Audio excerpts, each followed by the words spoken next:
Hello friends, first and foremost, please forgive the very weird setting and the very odd lighting, but I'm in Canada right now, but we did have WWE Crown Jewel yesterday, and I need to buy a new phone to be honest, because the quality of this will suck, but who cares? You can hear me, and I can hear you in my hearts. So let's review Flippin' Crown Jewel 2024. And before I say anything, and people went crazy at me on ups and downs, which I do understand, Crown Jewel is like a nothing show, right? There are a couple of things that you can take away and get excited about the future, but both these statements can be true. There wasn't anything super deep that makes you go, oh my gosh, can't believe it, apart from one thing, and maybe two things. But you can also just sit there and go, it was fine. It's a bit like watching a WWE house show, and look, there's plenty of other stuff we can talk about when it comes to the Saudi Arabia shows, but we've done that, and I don't want to bore you, because I know people want to talk about the nitty-gritty from 24 hours ago, although I do want to point this out. Why the flub was that belt so big? The belt was bigger than Liv Morgan. It was like half the size of Cody. It looked like the belt was holding them. It's the second time I've said it, but I'm going to say it for a second time. That thing does not need to be that big. This is very much an idea, or coming back to this theory, that more is more. Sometimes more is not more, and that thing looked absolutely stupid. Otherwise, we actually probably did kick off with what will be the most important match over the next 6 months or so, especially going into Survivor Series, because it was the OG Bloodline versus the new Bloodline, and hot damn, so does Sikoa. I'm pretty sure this is how it works. I'm not totally familiar with the idea of the tribal chief system, but given that Solo Sikoa did pin Roman Reigns, I do now think he is our tribal chief, and we have to bow down to him and acknowledge his brand new reign. Now, I actually thought this was really, really smart.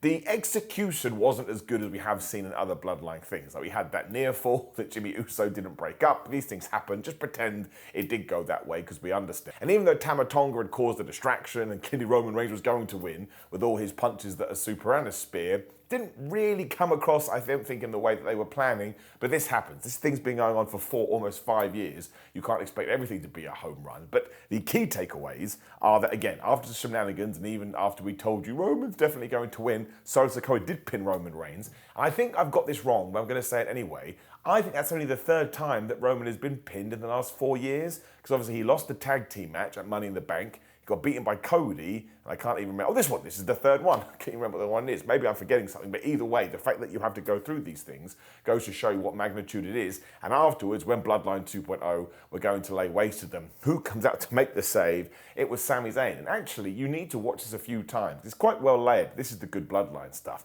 Now, he pretends he's going to hug Solo, because that's what you do in wrestling. Even if you are coming to make a save, you have to have shenanigans beforehand.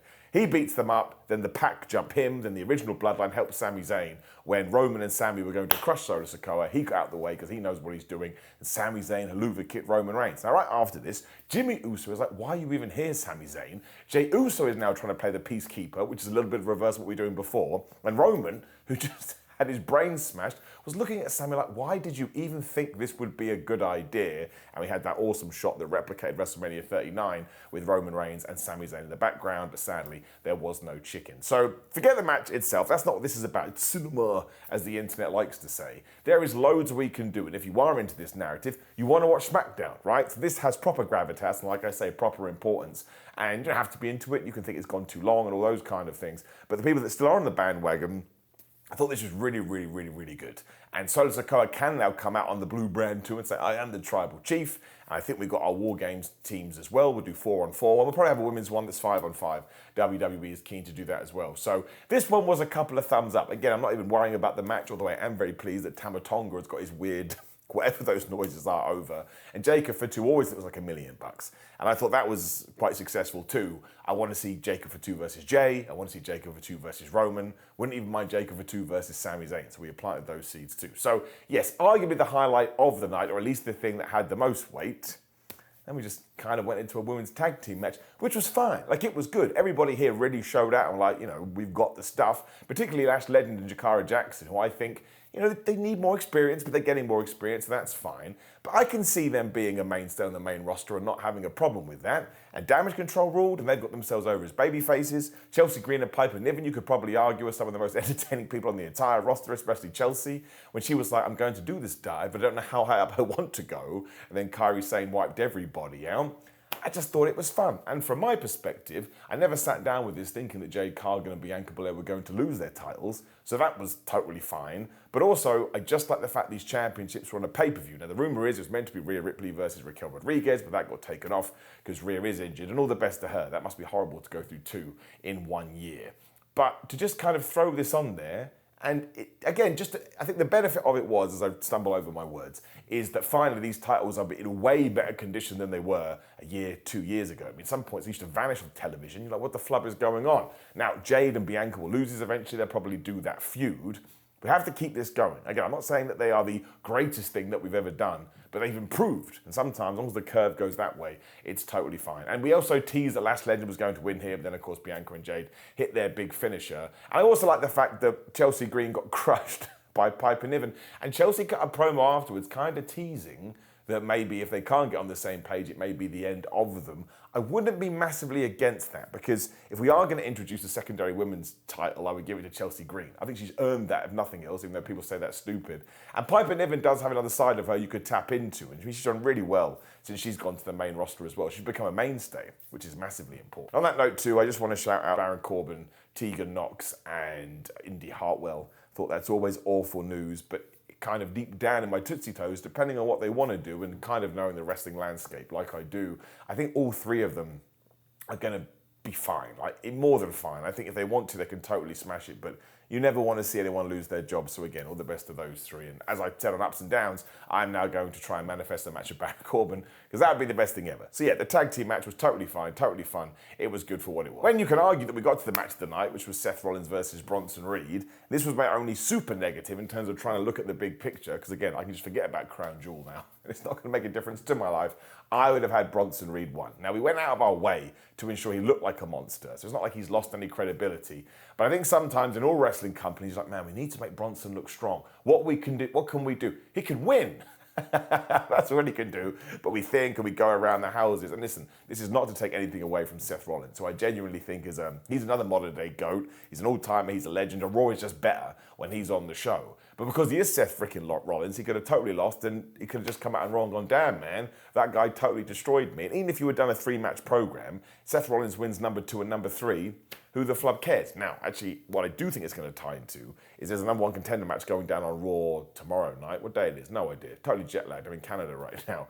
But I imagine Seth Rollins not going to win that because Bronson Reed will murk him. And then we can do something either at the Survivor Series or Saturday's main event, or you can hold off until the January Netflix Raw debut. So at least he's going to get his revenge that way. And when we throw all that out the window, because that's been me a massive nerd and a massive geek, what a flippin' awesome match this was. It was so much fun. We were getting tsunamis instantly, and Seth Rollins curb stomped him around about 42,978 times. And even when he super stomped him like a Goomba to get the victory, Bronson Reed was up like a millisecond. He had blood coming down his face, and Seth was looking at him like, oh my gosh, you are a terrifying gargantuan monster. So all the stuff like that, I thought everybody went out of their way to ensure that Bronson did have that aura to him, but you can keep this simple too. But if anyone, I mean, maybe the Gunther Cody match, but that had a lot of nonsense attached to it as well in the build-up.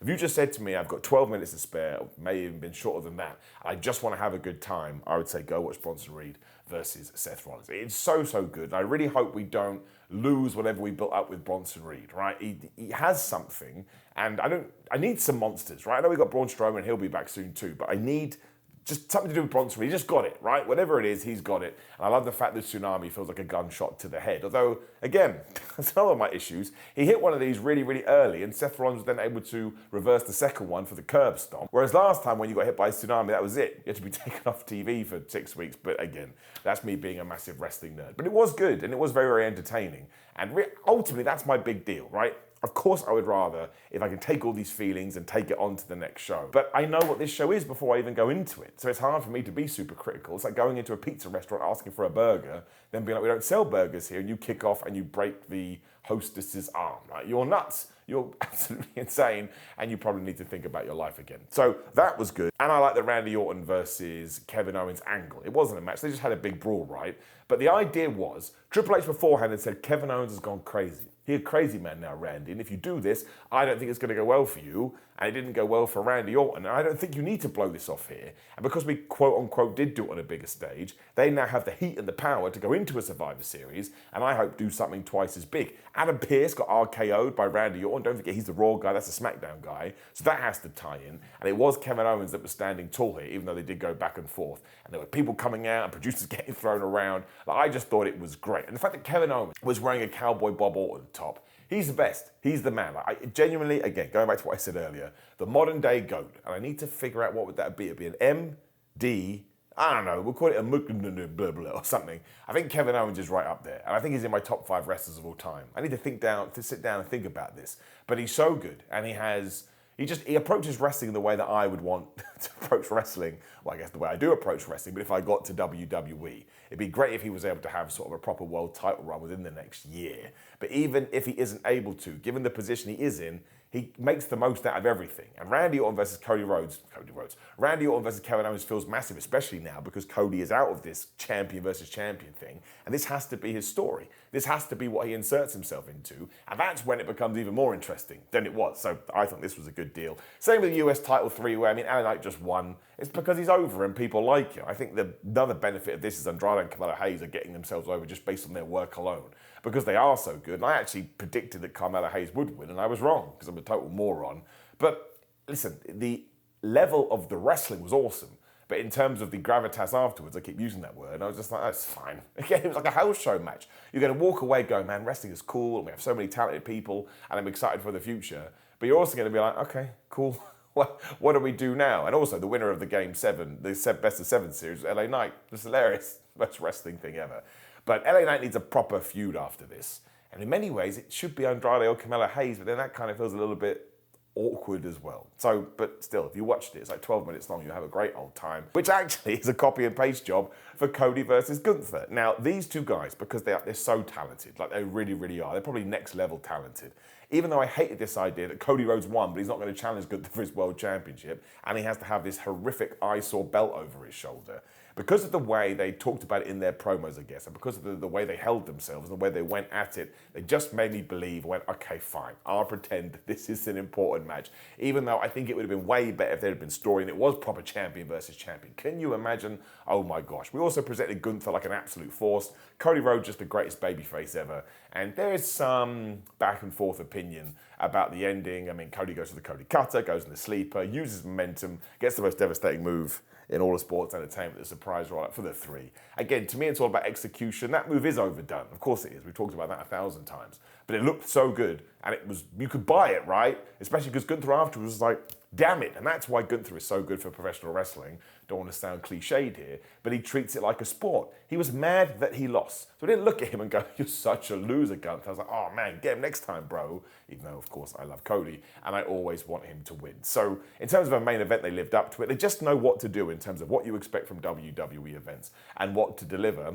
It's just all the preamble. The preamble's nonsense. Why do I care who wins a Crown Jewel Championship?